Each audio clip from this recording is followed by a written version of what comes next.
Because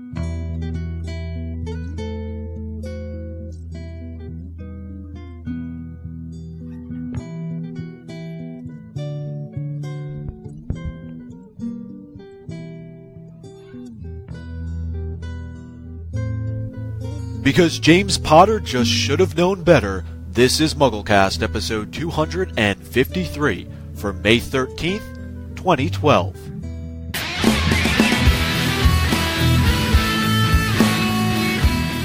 Today's podcast is brought to you by Audible.com, the internet's leading provider of audiobooks with more than 100,000 downloadable titles across all types of literature, including fiction, non-fiction, and periodicals. For a free audiobook of your choice, go to audiblepodcast.com/MuggleCast. Welcome to MuggleCast episode 253. Selena, Eric, Micah, and I are here this week, bringing you all the latest Harry Potter news, and we're going to talk more about Pottermore. And no, we're not going to complain this week. Maybe. We have positive things to a little bit. Yeah. You never say never. I love how you said that. Always a given. You said that with a straight face, but the first news item is like Pottermore. Right. Are they telling the truth? I take it back. Well, what I meant was our main discussion will be a positive Pottermore discussion. We're going to be talking about the Dursleys' backstory, as well as J.K. Rowling's thoughts on the Dursleys and McGonagall's backstory as well. And then we have your emails and tweets to get to. So let's start with the news. Michael, what is in the news this week? Pottermore. Oh, okay. Thanks, Yay. Micah. Hey, thank you. Moving on now. Yep. Well, you didn't want to talk about anything negative associated with it, but this isn't negative news. It's not negative news, news, good news, but I guess the discussion that we have about it may lead in that direction. But Charlie Redmayne, who is the new CEO or newly appointed CEO several months ago, spoke at the London Book Fair, and I guess he was asked about Pottermore, and he said that Chamber of Secrets and other books are coming in the next few weeks or months. And what do you guys think about this? I mean, Chamber of Secrets obviously would be the next, and if you're saying the next few weeks, right? Where does that put us? Maybe into June sometime. And then obviously the other books would follow, but it's just, to me, I'm trying to get my head around what's the schedule for the releasing of these books. Why are they not committing to a specific date? I know they've had issues committing to dates in the past, but why not just lay it all out there? Is it a material issue? Are not all the books ready yet? What do you guys think? Well, I don't think that all the books are ready yet, because it seems like a lot of work goes into creating each book, and I almost feel like it would be better for them if they spread out the releases. Like, if he's really saying the books will be coming within the next few months, and he's sort of expecting this like scattering release of all 6 remaining books, I think that would just be a bit anticlimactic for fans. Like, I wish we had something to look forward to in that way. Well, I think it's better that they do spread out the releases. Because I doubt they're much further than maybe even Prisoner of Azkaban. They may still be completely focused on Chamber of Secrets. Who knows how far they've gotten. But I think if they were to release all these books at once, say they did do that, or at least even 3 at once, people would page through them so quickly. They'd be done in 2 hours. Yeah. No, I think that the initial timeline that they had said, it was like it had new books every 6 months, maybe longer, and that was too long. That was like we're talking 3 years of every 6 months, and it didn't work out that way. Now that we have this news that it's going to be a few weeks or months between each of the books, I'm glad that the timetable has sped up a little bit, because we've been in beta for so long as well.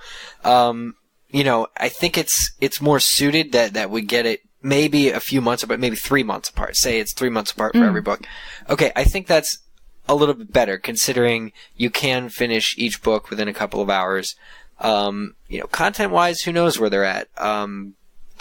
But I think this timetable, if they stick to it, if they're able to stick to it, and I've always hated the vagueness of their dates, beta's open in October. Well, does that mean the 1st or the 31st? I've always hated that. So I do wish, agreeing with, what you said, that they give us a specific date for crying out loud and just stick to it. Yeah, but here's the thing though with that. I agree that I think that maybe a 3-month release is pretty good amount of time, but what are they gonna do with Pottermore once all the books are out? Like, because this huge thing, Pottermore, was gonna keep the fandom going, but once all the information from all 7 books have been released, I mean, what's the point of it? Collecting house points? Well, then then at that point they'll just work on the second part of Pottermore, right. which is the shop. There's always casual more. Casual more. Exactly. I think. Well, I just think that getting back to what he had to say, these interviews he's done lately have been very reassuring. It's good to hear that they actually are pretty close to Chamber of Secrets. I didn't really expect it to be this soon. Right.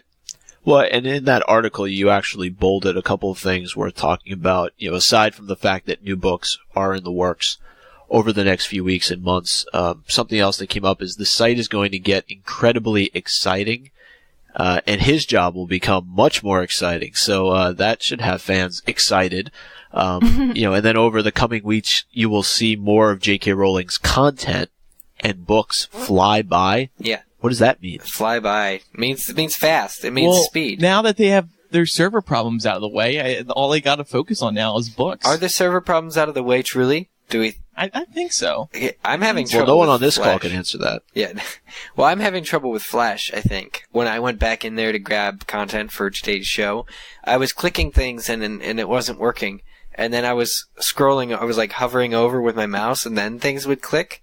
I don't know if I'm just doing the whole Pottermore thing wrong. That happens to me as well. Like, I'll go in there and I'll hover over stuff, and it'll sort of, you know what it does? It kind of moves when you can click on it, but I can't actually click on it. And it really annoys me. What I'm about to bring up may be a little too nerdy, but Flash, which the site is based on, and we all know Flash, we've all seen Flash sites before. It's kind of outdated. The technology is aging, and it's never been that great. And it's bad for tablets. It's bad for actually physically touching. So, this stuff will never work on an iPad unless they completely revamp it. Something else Charlie Redmayne, the CEO, mentioned is that there will be new interactive and community functionalities being added in the coming weeks as well. And in a follow-up interview, he's been doing a lot of interviews lately. In a follow-up interview, he said they are going to make it less restrictive. So that's a good sign. Clothes sign. Are coming off. Well, one of the things I thought would be the first things that they would change is they would let people see their real names. Mm-hmm. That seems like a big thing that they were like a stickler against. Yeah, it seems like they're really going back, but I guess they are listening to fans though, which is good.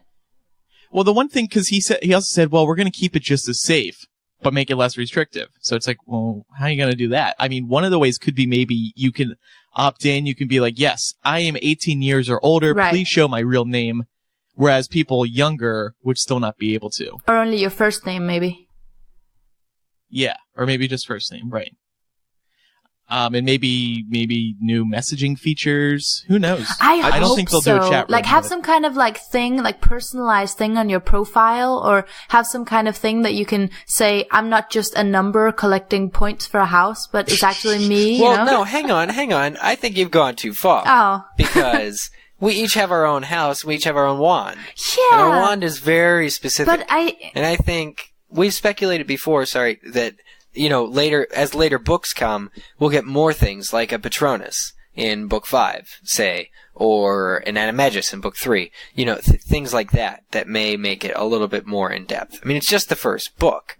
I think what he's saying here with these, exciting new community features, they may come hand in hand with each book. I'd hate to think that sorting and wands is the only book tie-in to your profile page. I would like to think as you go through you can have different things like pets and like what Andrew had said and other stuff. Do you guys remember, and this might again be going too far, they probably wouldn't allow this, but do you guys remember really old school internet chat rooms where you had little icons and you sort of moved from room to room and you chatted with people? That would be so cool if it was you could chat with people in the common room and in the Great Hall and Yeah, that would. Yeah, they always said the same thing to me when I got in those chat rooms, and it was ASL, question mark, ASL question mark. Even today, though, I don't think you can go in chat rooms and people don't really ask ASL anymore. What does ASL mean? Do I want to know? ASL means age, sex, location. Oh, right, of course, They're trying to hook up. People trying to hook up. But, I don't know.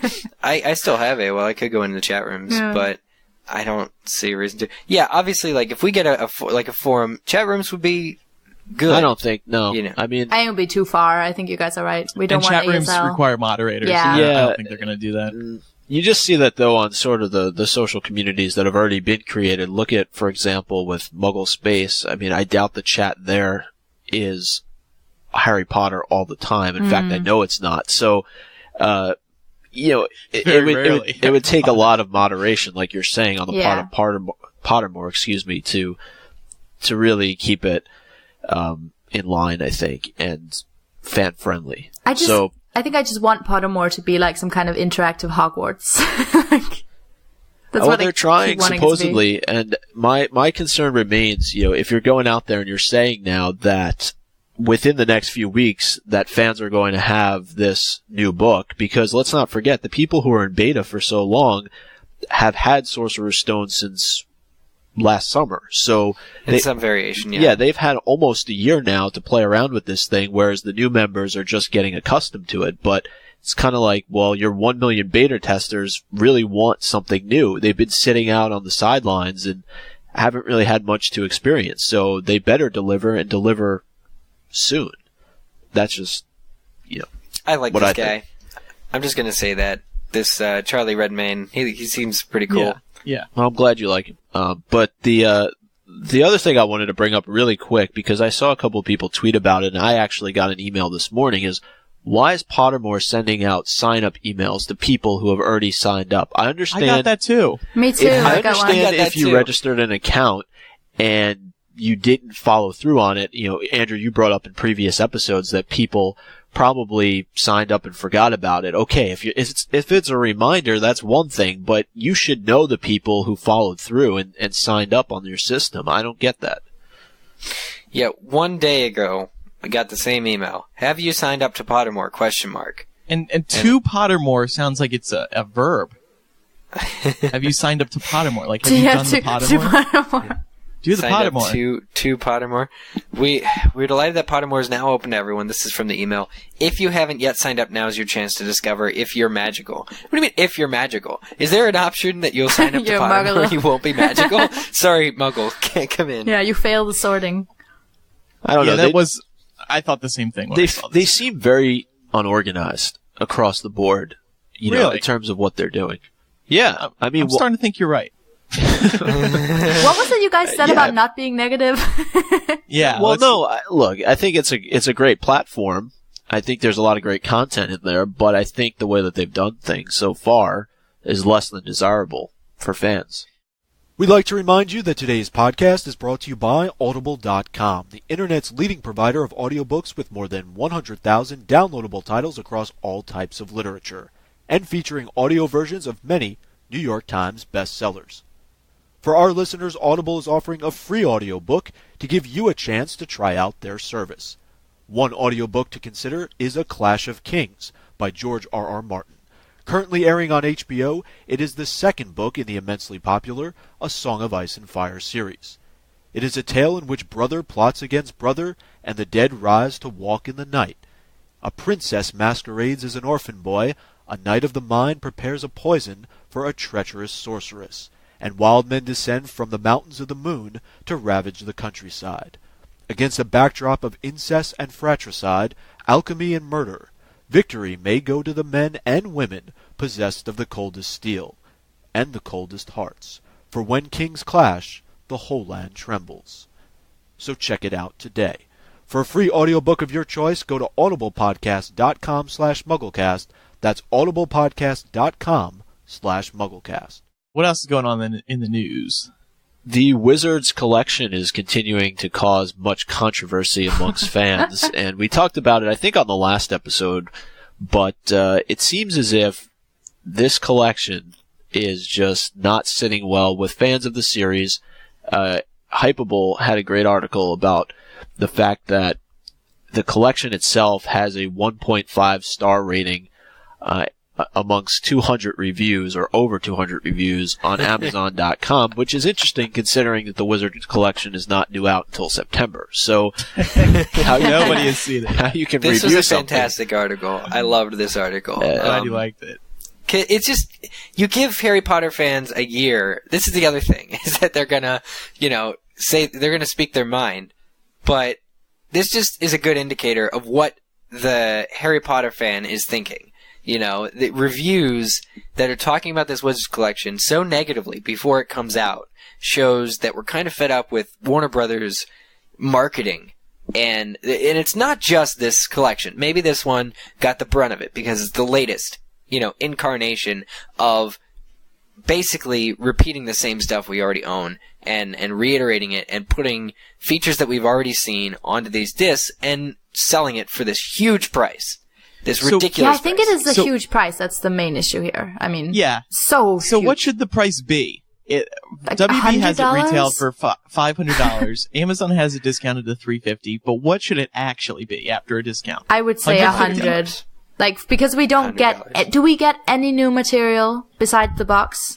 Well, if you think about most, books, but if you think about most box sets, they are pretty pricey, usually around the $100 range. Maybe 150 then. I don't know. Because you do get 7 films. How much do you really think it costs to make this is the other thing. Like, I'm sure they're making bank off of it. I don't know. Just like, there's like a stamp collection or a tattoo collection that comes with it, right? In addition to the movies. I feel like you get, because what you get with it that's supposedly so special is that, you get that it's one out of 35,000 or something, and you get this is number 753. I feel like that's so ridiculous. Like, if they were gonna give anything to warrant this huge price, it should be an autograph from J.K. Rowling or something, Yeah. And you should get, the general consensus, as I wrote in the article, is that people want extended editions and content that isn't on the DVDs that they already have. Blooper reels. Yeah, blooper reels, for example. And, in fairness, WB has said in the past they are going to keep announcing new features. So we'll see what may come next. We know, as we talked about on the last episode, there's going to be more from the Dan Radcliffe, J.K. Rowling one-on-one interview. It was 10 minutes of additional footage. Extended features of their extended features. Right. So basically what they're doing is they're integrating a lot of what was on the Ultimate Editions into this set, right? So one of the things I did was I sent an email to WB and I wanted to know, hey, are you guys planning on releasing Deathly Hallows Part 1 and Part 2 Ultimate Editions? They haven't responded yet. I don't know that they ever will, but I think that's one of the main issues that's out there for a lot of people who have bought these Ultimate Editions. They want a complete set, and are they going to be able to do that? Right, because they are all the Ultimate Edition boxes are specially designed to kind of sit next to each other. Yeah. And they all look similar. And we all want our shelves to look neat and organized in that way, You just don't do anything half-assed. No. You don't do 6 Ultimate Edition collections and not do 7 and 8. No. You don't do that. The reason I don't own the Ultimate Editions is because even they looked like repackaged features from the get-go. It was cool that they had the unique documentary, but even then it was split across, 8 parts, right? So you'd think they'd complete the whole set. But, besides that special documentary, which was almost a selling point, I very nearly purchased the Ultimate Editions for it. The other big thing, I guess, was the opportunity to watch the film ABC Family version with deleted scenes put back into the film. Instead of what we did previously, which was you had the deleted scenes, but on a separate disc or view them separately, you could view them as an extended version of the normal film. As some people brought up, though, in this post, there weren't that many deleted scenes. So if you add these deleted scenes into the film and you make them quote-unquote extended editions, you're not really getting that much more out of it. The deleted scenes have just always been such a disappointment. You go into it and you're like, it's 5 minutes of the same scene, and then at the end they add a long look from Snape or something. Yeah. Well, you're right, but I think the other reason for that is that these films, they really did make the films they set out to make. You're not going to find extra scenes, really, because, very early on, they would have been nixed, before they ever filmed them. Yeah. It's not like, Dumbledore's funeral, for instance, it's not like they filmed it and just didn't put it in. That was a huge decision that they made very early on. It was never going to be in the film, I think David Yates is quoted as saying. Yes. So, there are never going to be that many special feed, like bonus deleted scenes to warrant a special edition. I'm thinking that the Ultimate Editions were just a mistake to make to begin with. Maybe they feel the same, but I think they should make 7 and 8. I agree with you. I bet they will. I think they're just going to come after. Well, it's more money. The Wizards collection too. That's the other thing to look at, right? There's a huge opportunity there for people who have the set already to make money off of them by putting these 2 discs out. So I just don't understand, though, with the speed with which they put out, I think, movie 3, movie 4, movie 5, and movie 6 in Ultimate Edition format.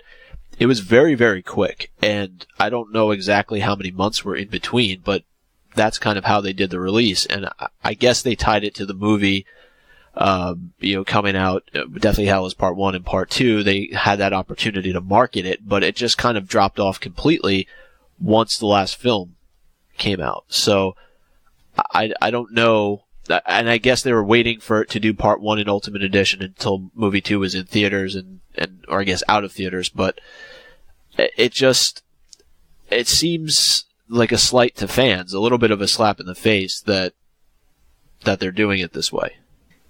Because essentially it's like, just keep rebuying the same stuff. We know you'll like it. We're gonna throw in a sticker book, and it's gonna be awesome. The point is, it's not like the content doesn't exist. So it's just a matter of packaging it together and putting it out there like they did when they were putting the other movies out in such rapid fashion. So, yeah. But the other thing I would add to that is, for fans who are complaining about it, the solution, don't buy it. You don't have to buy it. Right. You really would say that, though? Because I guess that's... Because you don't get much extra, so... What else is going on in the news, Micah, please? Yeah, final bit of news. The MTV Movie Award nominations were released back at the end of April, and as expected, Deathly Hallows Part 2 picked up several nominations, and the award show is set for June 3rd. Voting is open now. This is one of those shows, what's interesting to me is we always talk about when we have no control over it, we're always so upset that Deathly Hallows doesn't get nominated, Harry Potter doesn't get nominated. Whether it's the Golden Globes or the Oscars, those are things we have no control over. Well, here's an award show we have plenty of control over and can easily have, impact on the outcome of who wins these awards. So, what ends up happening, though, is that people don't vote enough, and they get upset when Harry Potter doesn't win against, movies like Twilight, and this year The Hunger Games is going to be a part of it. So, a lot of interesting categories there. What do you guys think? What does Harry Potter have the best chance of winning? Well, I love this year's awards because all 3 big book-to-film franchises are going up against each other. As you mentioned. So it's going to be really interesting, and there's going to be a lot of feedback once all the awards have been announced by, the different fandoms. I think Best Cast, right? I hope they win Best Cast. But here's the thing you have to keep in mind. It's all about the people voting. And if Harry Potter fans aren't reminded enough to vote, it's pointless. Yeah. Harry Potter fans have to get out. I'm predicting right now, I pretty much think that Hunger Games is going to sweep this awards because their fandom is most active at the moment. Because we're still in the middle of this series and the fandom is still so fresh and the fans are still, I'm not saying Harry Potter fans and Twilight fans are less enthusiastic. I'm just saying, I think that the Hunger Games, because things like Best Kiss, I'm particularly fighting for Harry Potter to win Best Kiss, not necessarily because of anything beside the fact that it's the only category that would put Rupert Grint up there. And I always feel so bad for him in these awards because it's always Daniel Radcliffe for male and obviously Emma Watson for female, and he never gets anything. So I'm just like, just give him that at least. But anyway, so I don't see how Hunger Games couldn't win that one, or Best Fight, or Best Female Performance, Movie of the Year, you know? I think I'm going to just repeat what I just said. That I think Best Cast that Harry Potter's a great opportunity to win that, just because there's so much, so many people that people like. Whereas I think with the Hunger Games, there are still fans who feel adverse about even something like Gale's casting. So people say Gale and Peeta should have been switched. Their casting and feel that way. Which is, odd to me, but whatever. And, again, with Twilight, it's really only about two people, Bella and Edward and Jacob, obviously. But, even though I like the Cullens, you really don't see a whole lot of them. They're not, it's not really about them, etc. The cast of Harry Potter, nothing is ever going to come close to it. Yeah. So I feel like it has a good chance. It's interesting because in the best male and best female categories, in my opinion, it's Harry Potter versus the Hunger Games, because there is no Twilight nomination in either of those categories. And the Bridesmaid fandom isn't going to be coming out. Yeah, exactly. Are you kidding? They've been out since in all the other awards. They won the comedy awards, for crying out loud. Well, last week they swept. At what?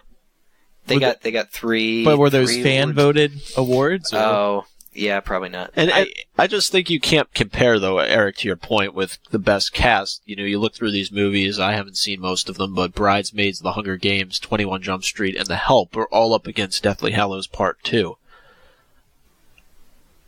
It's not a contest. It's really not.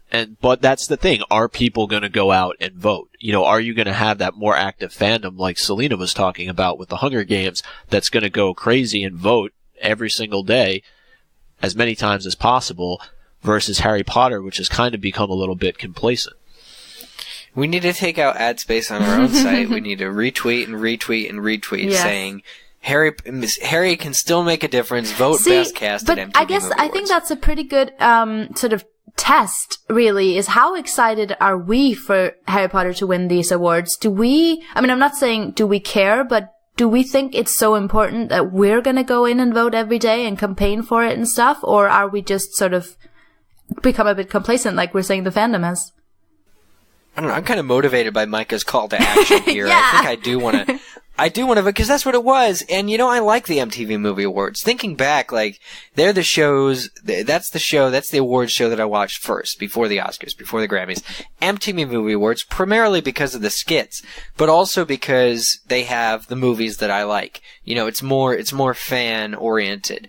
And, so I think I will vote now. Thank you very much for the reminder. We should all vote. If you ask me, it comes down to which studio's Twitter account is promoting it enough. And I think the best thing Harry Potter does have going for it, that said, is the fact that it is the last chance it has at the movie awards. There's not another film, whereas there will be for Twilight and Hunger Games. That's it for news. That's about it as far as the news goes. All right, very good. Now, like we said at the start of the show, we're going to talk about Pottermore. Some of the new material from J.K. Rowling we've been going through recently, and this week we're going to be going through the Dursleys' backstory as well as McGonagall's backstory. Two very interesting backstories that were very fun to read, and Eric is going to lead this, I think. Yes, before we go into this, remember, Pottermore is now open to everybody. Don't forget. Don't, in case you put your email down and they emailed you and said, in case you haven't signed up, Pottermore's open to everybody. So, look, we have 2 items that we chose to discuss in this week's episode. I'm not going to go through bullet point by bullet point, but basically we do learn a lot in, I believe it's chapter 2, of Pottermore, book 1, about Vernon Petunia Dursley. We find out how they met, we find out how they fell in love, and also their relationship with, Lily and James Potter. So, what did you guys think? You guys have all read this. I'm sure by now. I hope, because I put it in the doc. What were some of the standout moments of this? Because it's quite a few paragraphs. It's maybe why don't you read the summary first? I think that would be a good way to start. Yeah. So I summarized this based on the 10 or 12 paragraphs there, and I'll read this quick. So Petunia separates herself from Lily and her parents when she figures out that they like Lily and her wizardry more. She secures an office job as a typist, and she meets a man who is as ordinary as possible. She confesses the existence of her sister to Vernon, and he vows not to care. He proposes to her in his mother's house. Due to James Potter's lack of sensitivity, the relationship between James and Lily and Vernon and Petunia only gets worse. Vernon and Petunia do not attend James and Lily's wedding at all. The last correspondence they have is the announcement of Harry's birth. Also, very interestingly,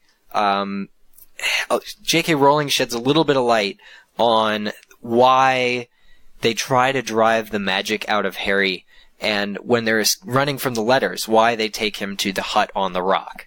That detail I thought was very cool. Apparently there's an old superstition that witchcraft or witches cannot cross water. So that was why because didn't it seem odd reading the first book for the first time? You're like, okay, a hut in the middle of nowhere. It's funny because did they go to the middle of a cornfield or over a suspension bridge first? So we think Vernon's finally lost it when he persuades a fisherman to give him a boat. But really it's based on superstition. So I liked that she had the opportunity to explain that. So one of the things that first stood out to me here is that Petunia loves the ordinary. Like after learning about Lily and her special powers, she hated, and we already knew this, she hated everything about Lily, that she was being treated as special. So meeting Vernon, it seems like one of the reasons she fell in love with Vernon was that she liked somebody who was boring, who was the complete opposite of her sister, and was and even fell more in love when he didn't really care for this Lily either. See, and was repulsed by it just as much as she was. Mm-hmm. See, sorry. Well, J.K. Rowling's writing helps too, and that's the reason to really read Pottermore and not to settle for my summary, which was probably god-awful. J.K. Rowling's writing style really helps because when she's talking about this moment, she's talking about Vernon driving the correct car, and he's a perfectly ordinary man, and he's always doing the perfectly ordinary thing, and so that helps characterize what is going through Petunia's mind. Mm-hmm. When she meets him. I just want to say, I never understood the logic of Petunia Dursley. Like, she makes no sense to me. Like, the whole, I Really? I get that she hated magic so much she was attracted to the idea of getting as far away from it as possible. But to go for someone like Vernon and be so attracted to the fact that he was so unbelievably dull, I do not understand. Like, what kind of life did she imagine that she would, well, I guess that's the kind of life she likes, but. Well, isn't it also, don't we learn, and I think one of our Twitter followers has said this, which we'll get to later in the episode, essentially that, because we know that Petunia wanted to go to Hogwarts, isn't this said, is it in book 6 or book 7, where, they're young, and Lily is saying, well, we could write to Dumbledore and get you, to go to Hogwarts possibly. The fact, or don't we know from what J.K. Rowling said that Albus himself wrote Petunia a letter explaining why she couldn't come to Hogwarts, but that he treated it delicately. When it came, she was jealous, essentially. As a young girl, she was jealous that her sister was getting all this attention for essentially being a freak, and when it became known that she would not also be able to go to Hogwarts with her sister, they parted ways. There was this split, there was this break, and Petunia never looked back from it.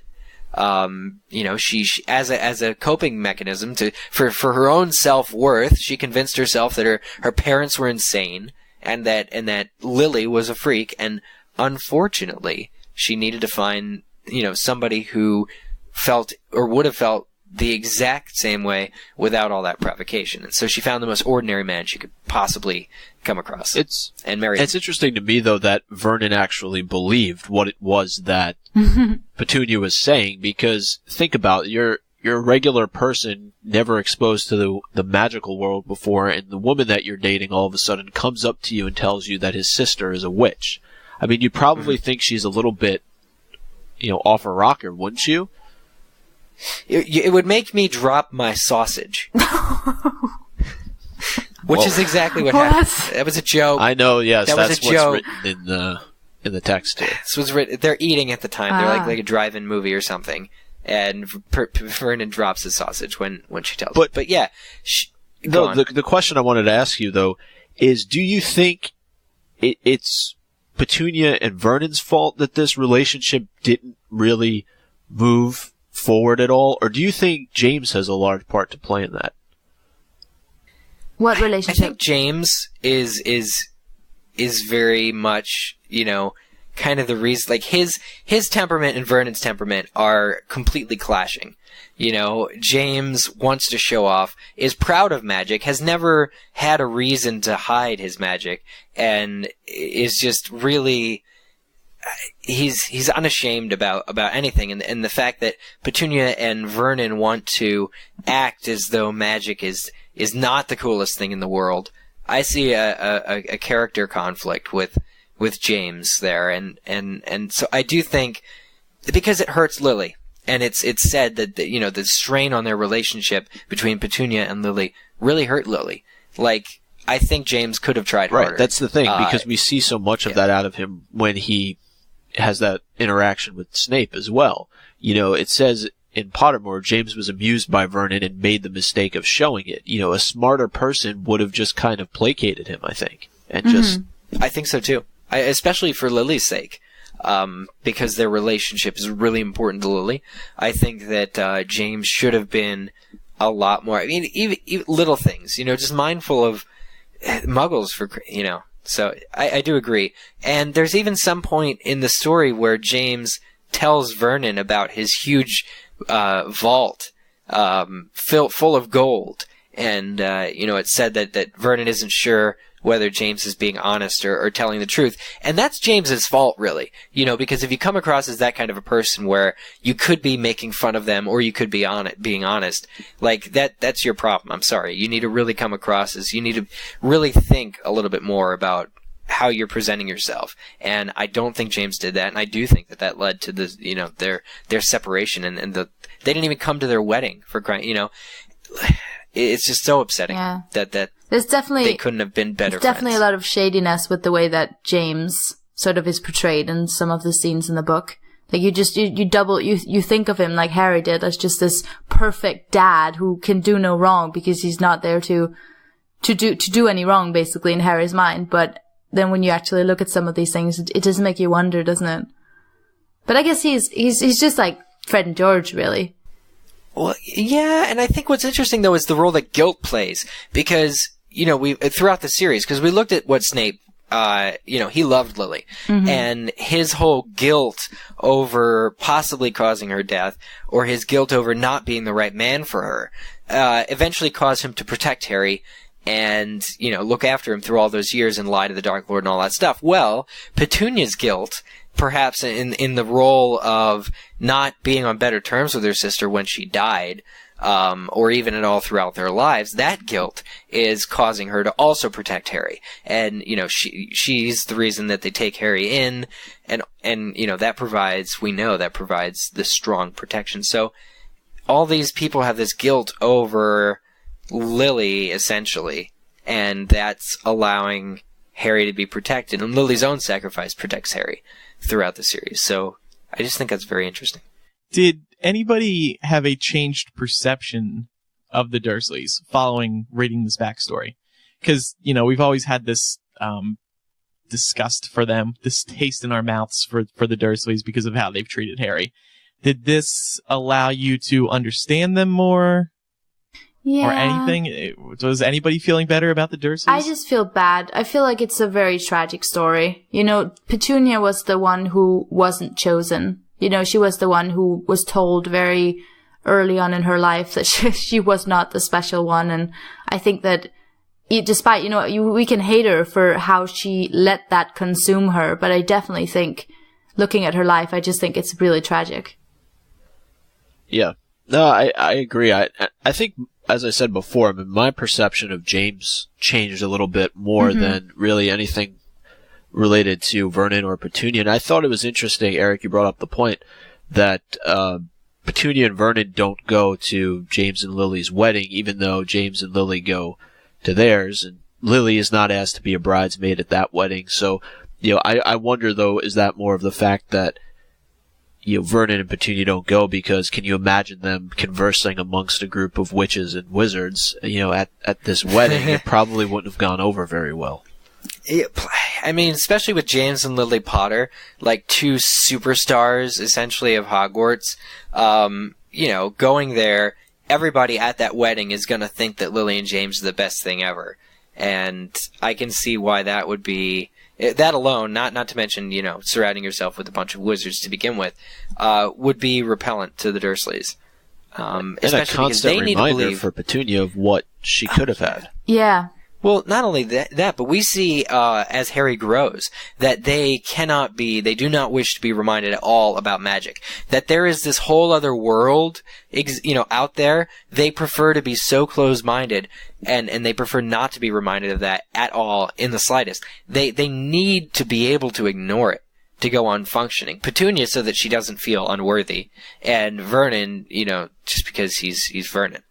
So, that's very interesting about trying to be normal. There's this adherence to normal. Like, I keep thinking, like, Dursley throughout the series, okay?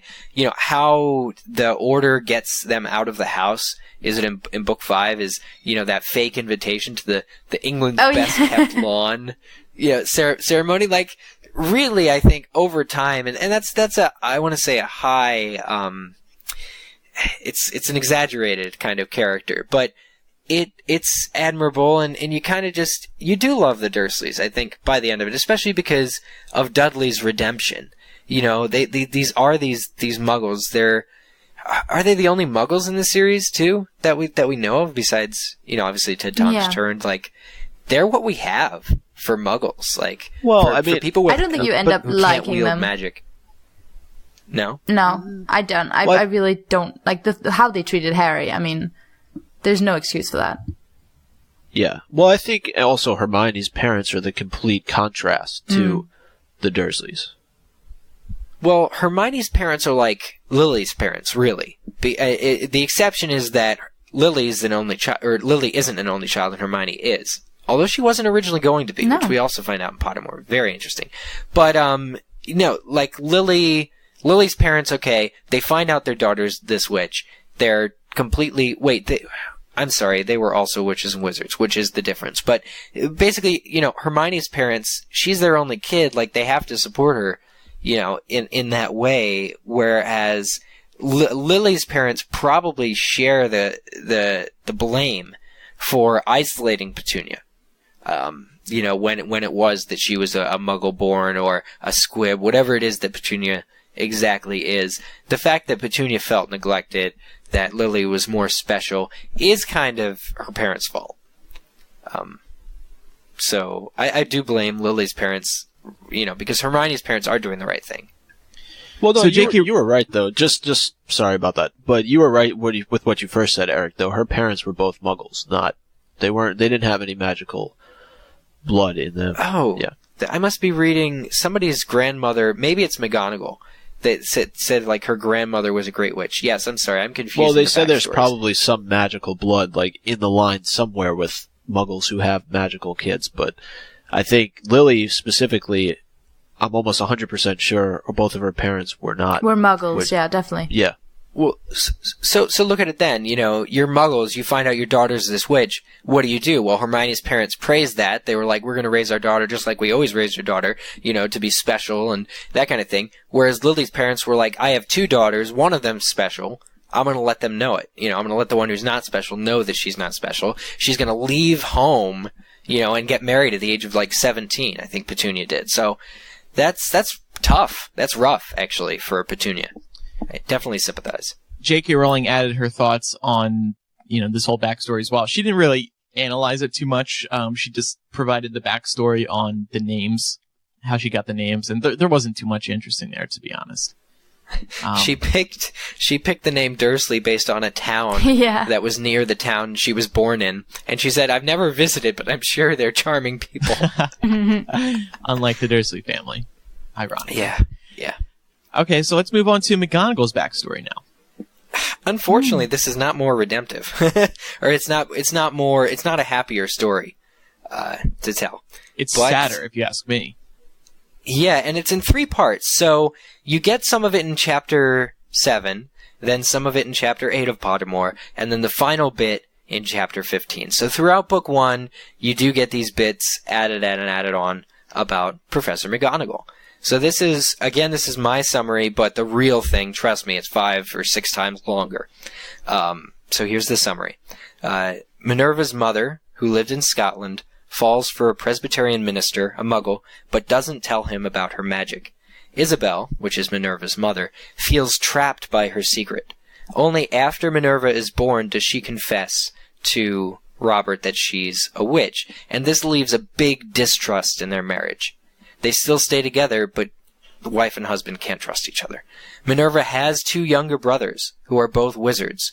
At school, Minerva is a hat stall, which we can talk about a little later on. Minerva is great at transfiguration and Quidditch. She suffers an injury in the Gryffindor-Slytherin Quidditch game, which gives her a long-standing wish to see Slytherin crushed at Quidditch. Additionally, Albus Dumbledore guides her to successfully becoming a registered animagus. They don't become close friends until after McGonagall goes back home, she falls in love, she has to tell her new fiancé that she has to cancel their marriage because she doesn't want to live the same life her mother did, lying to the Muggle that she fell in love with. She works for the Ministry of Magic for 2 years. She dislikes it due to their anti-Muggle tendencies, and she writes to Hogwarts asking for a job. Dumbledore responds within hours, and finds her crying when she learns that her former fiancé has remarried. A trust between Albus and Minerva develops when they get close following that incident. Additionally, McGonagall and Sprout were friends during the last couple of years at Hogwarts. Finally, Minerva did end up marrying her boss from the Ministry of Magic, but only after her first fiancé had died. Being quite old in age, her new husband only lasts 3 years before he dies. They shared a cabin together in Hogsmeade, where Minerva's nieces and nephews would visit. Minerva moved back to the castle after his death, where she remained at the castle.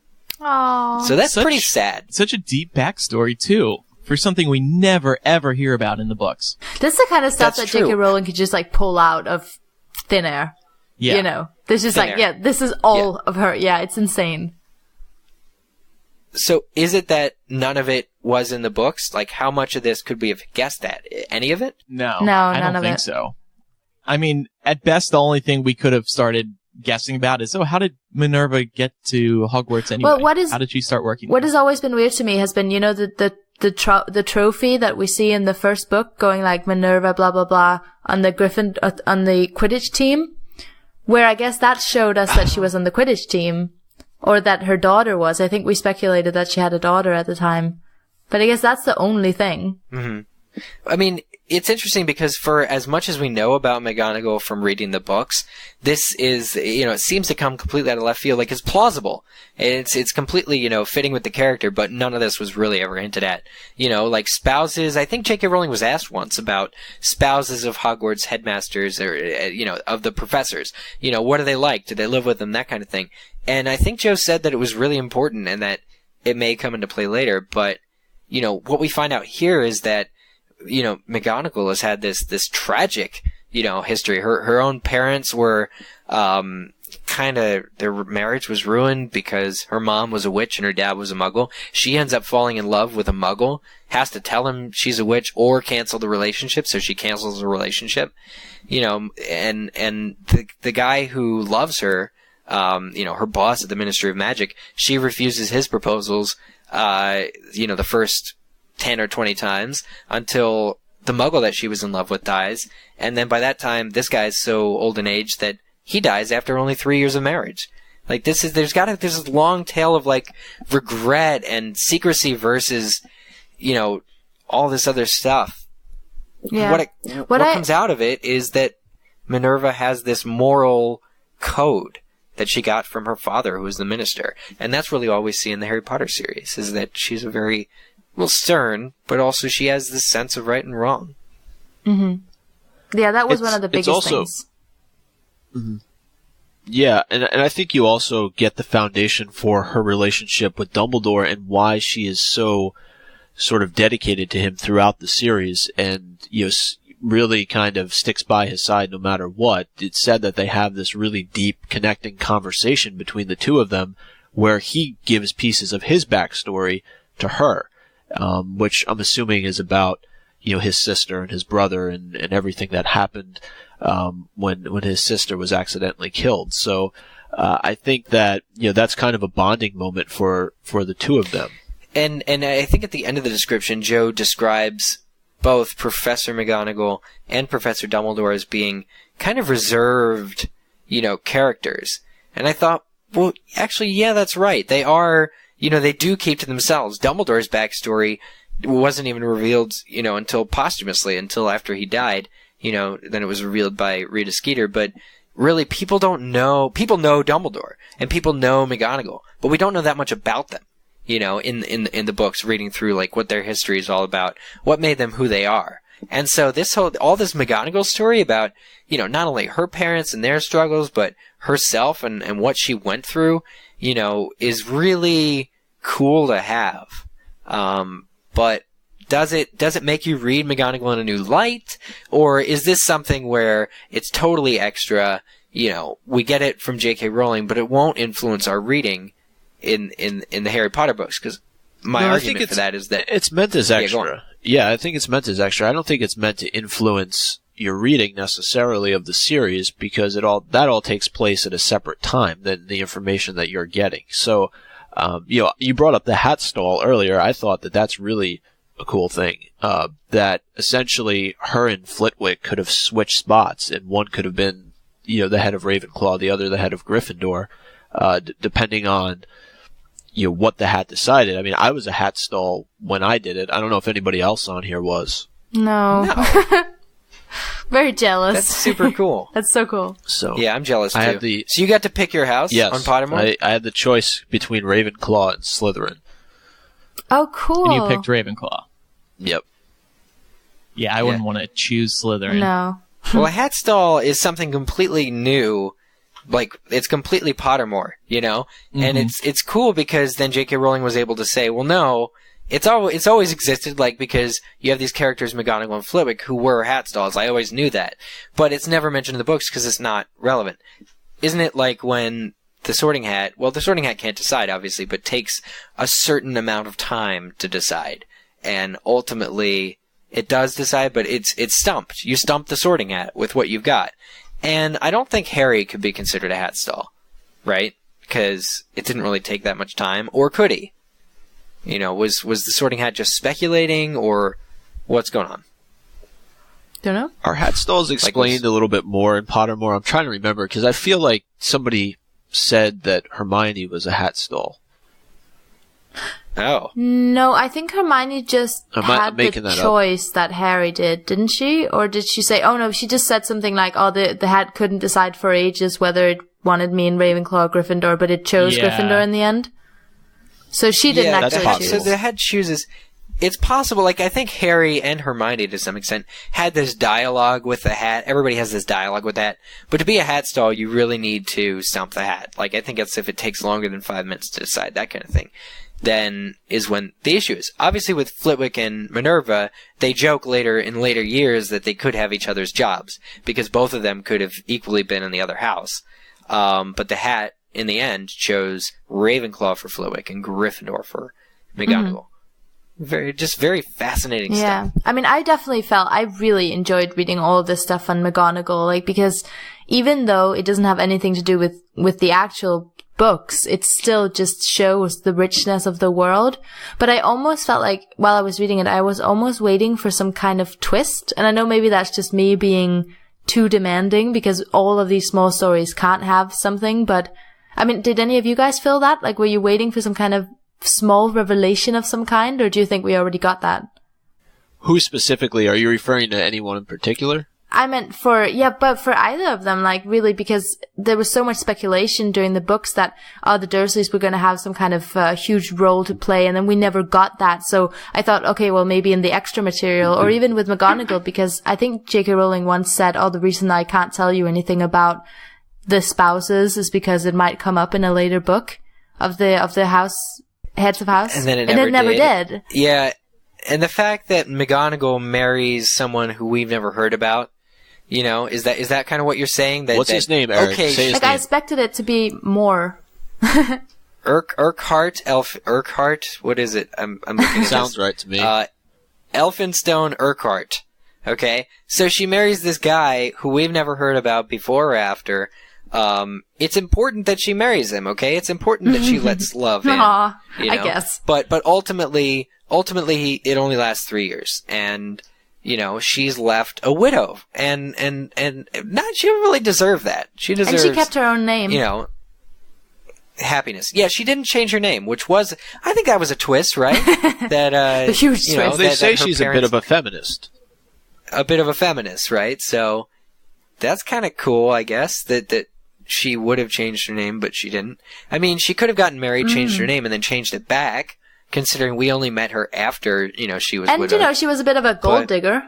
I bet that was a bit of a twist. No. That, in case there was any question whether or not that song applies to her. Yes.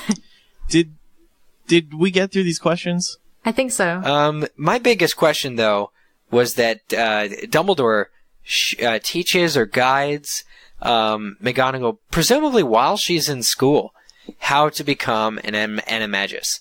So I thought that was just really interesting because there was all that speculation for a while that Dumbledore, you know, his symbol is the phoenix, but also that he could turn into a phoenix. Not Fawkes, you know, not to be confused with Fawkes, but, you know, the Phoenix and Dumbledore kind of have this thing going on. Okay, so it was a question whether or not Dumbledore himself was an animagus.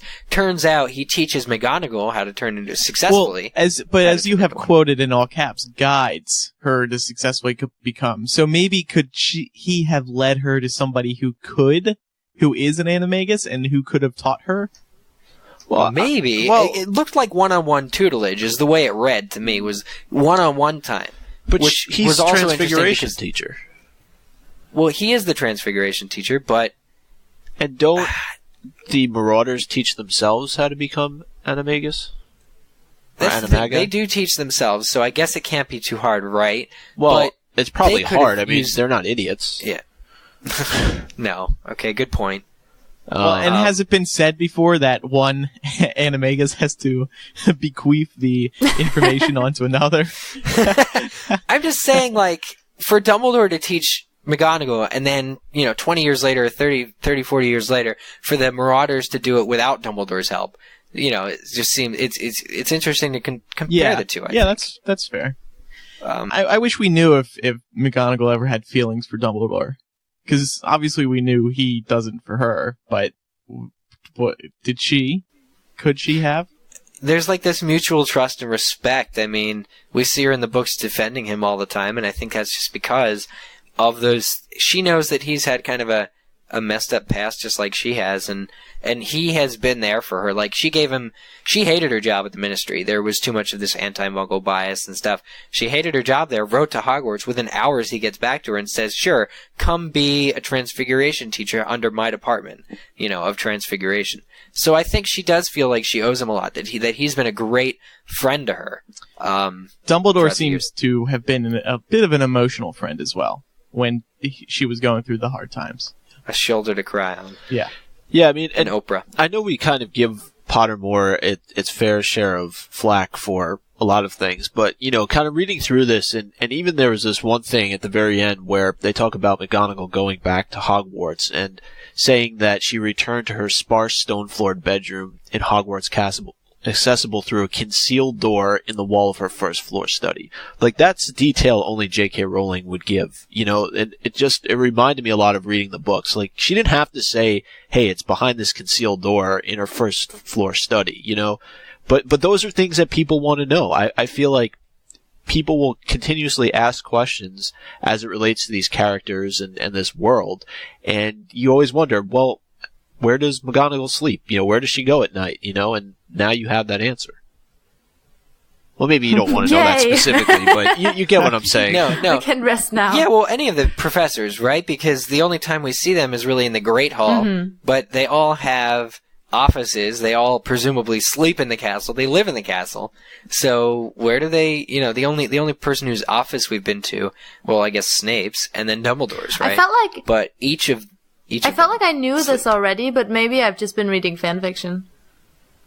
Like, I don't know, but didn't we go to Lupin's room at one involving point? Minerva and her bedroom? No.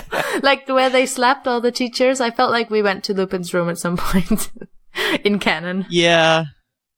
Yeah, I think that was kind of assumed that they lived in the castle, because they're always there at night. Yeah, but I'm saying they have to, but this is just another one of those things that kind of leads to another. Like, okay, you're talking about McGonagall, but how much about Hogwarts don't we know? Like, how many passages and rooms and, things exist there that weren't on the Marauders map, that we still have Hopefully yet to we'll learn. find out in the encyclopedia. Yeah.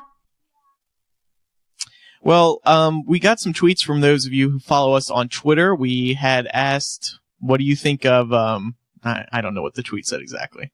What did the tweet say? It said, for those who have read the Dursley and McGonagall backstory in Pottermore, tell us what you think. We'll share in episode 2. Wow, Andrew, how'd you figure that out so fast? I've always had the MuggleCast Twitter ready at my disposal. So we got some replies. Emily224 said, I absolutely loved that Vernon amused James. McGonagall's was heartbreaking and shows she's even more badass than we thought. Did it really make her badass? I mean, she had a hard she's been through life, a lot. yeah. I'll give her that. And she kept They fighting. talk about her having this moral code. I think what's badass about her is that she denies herself involvement with this Muggle because she knows her parents' relationship didn't work out. So she kind of, and it's said that the reason she doesn't tell him that she's a witch is because of the International Statute of Secrecy, whatever. So I guess that's a little badass because she's obeying the law. Yeah, and she didn't want to work for the makes sense. ministry because of their stance on Muggles. I thought that was pretty badass. And the Quidditch, I thought that was badass. Yeah. She's Quidditch. Yeah, that is cool. Nathan Wingert writes, Dursley's backstory is very interesting in light of Book 7 and the revelation that Petunia wanted to go to Hogwarts. Gonzalo Calarte says, liked how they explained how the Dursleys did see James and Lily a few times before they died and what happened. That was good. Yeah, that was a question I think a lot of people always wondered. How close were the two couples? Marcia wrote, it makes me admire McGonagall even more, if that's possible. Chris writes that McGonagall might have switched places with Flitwick blew my mind. The family cat did bidding before she could talk. Whoa. The family cat did bidding. Oh, right. That's a little bit. That McGonagall's mother tells her that even before she could walk and talk, the cat was performing tasks that the baby Minerva wanted. That is so cool. whatever that might have been.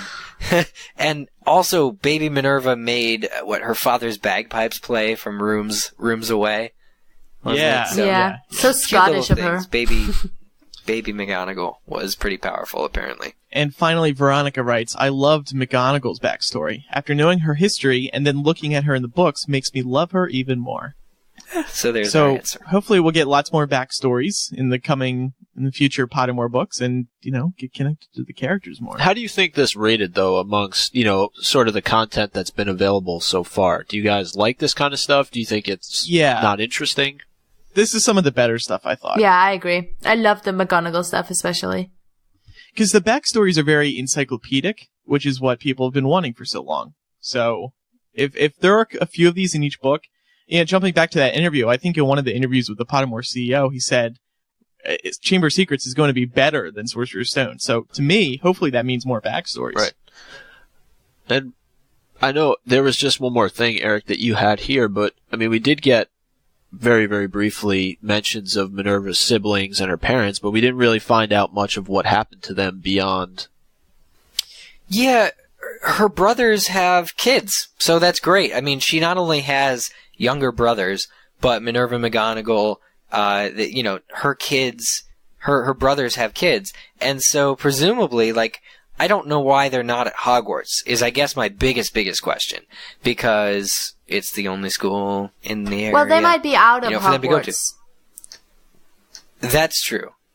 Because they'll probably be, age-wise. they'll probably be too old to go to Hogwarts, and maybe, I don't know why I don't know. Their kids wouldn't be at Hogwarts, maybe that's too much to ask.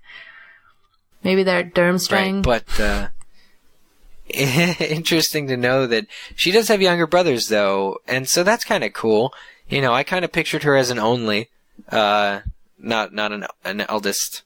Are those the terms? Psychological? I guess so. But super cool. Okay, so that's it for that discussion this week, and maybe we'll do more Pottermore stuff next time. We have to look through it more, see what else is available. And there's some good little stuff here and there that really. There's stuff on Quirrell, I think, right? A little bit of backstory. Oh, right. A little bit. Gotta read more on Quirrell. Eric, to wrap up the show, you have a birthday wish. I have a birthday announcement. I want to wish my... It was your birthday, wasn't it, recently? Yeah, it was. Isn't it a bit full of yourself to wish yourself a happy birthday? We can do it. Oh, it's not. It could be. No, I'm not talking about my own birthday. I'm talking about birthday of my girlfriend Gina, and she listens to our show and has for a couple years now, and probably hasn't gotten a birthday announcement before. So, oh, yay! Well, happy birthday! Happy Gina. birthday! Happy birthday! That's wonderful. Now, does she have a podcast to announce your birthday on? They're starting. She's kind of involved in the beginnings of one, but okay. I won't require that of her. I'm not gonna, no. I got my birthday maybe next year. We'll see how popular her podcast gets. Let's say that. And also, we want to remind everybody about Ascendio and LeakyCon. It's the two events that we're going to be at coming up this summer. Ascendio is the first one happening in July. July 12th to the 15th. Ah, beautiful. In Orlando, Florida, at the Lowe's Portofino Bay Hotel. It's one of Universal's official properties. You can still register now. Just visit hp2012.org. hp2012.org, and there will be, still don't know what the MuggleCast thing is going to be there, but that TBA. And then all four of us will be at LeakyCon 2012, which is leakycon.com. It's going to be August. Every time I talk about this on the show, I'm typing in the URL as I talk about them to get the dates because I can never remember. Yeah, August 9th to the 12th in Chicago. And that, of course, registration is open as well. Tons of stuff happening there. And we will be doing a full-fledged podcast there. We know that so far. So probably a post-game meetup, right? Oh, sorry, post-podcast meetup. Yeah, maybe. Everybody just meet at a restaurant or something. It's more fun than standing in the hallway. Agreed. And plus, we have to celebrate the 7-year anniversary of MuggleCast, which is like practically that week or something. Guys, 7 years. Mm-hmm. Wow. Special That's amazing, stuff. you guys. Signing off. What? Goodbye. I have to say, I've seen a few sketches of the T-shirts this year, and they look I haven't seen awesome. Yes, she's gonna send them on over. Cool. But no, I saw some sketches. I think they're gonna be great. There will be an opportunity to support the show by getting a MuggleCast 7-year T-shirt. And finally, a reminder for MuggleCast.com. It is all the information you need about the show. There you can subscribe and review us on iTunes. You can follow us on Twitter, twitter.com/MuggleCast. You can like us on Facebook, which is facebook.com/MuggleCast. And, of course, the fan Tumblr, which is MuggleCast.tumblr.com. And also there, you can get the latest episodes, read the latest transcripts, check up on the tweets, check out the Wall of Fame, everything you want to do. It's right there, MuggleCast.com. Thanks, everyone, for listening. From Hypable.com, I'm Andrew Sims. From MuggleNet.com, I'm Eric Skull. From MuggleNet.com, I'm Mike Gatanimo. And from Hypable.com, I am Selena Wilkin. See everybody next time for episode 254. Goodbye. 254. Bye, guys. Good night. Bye.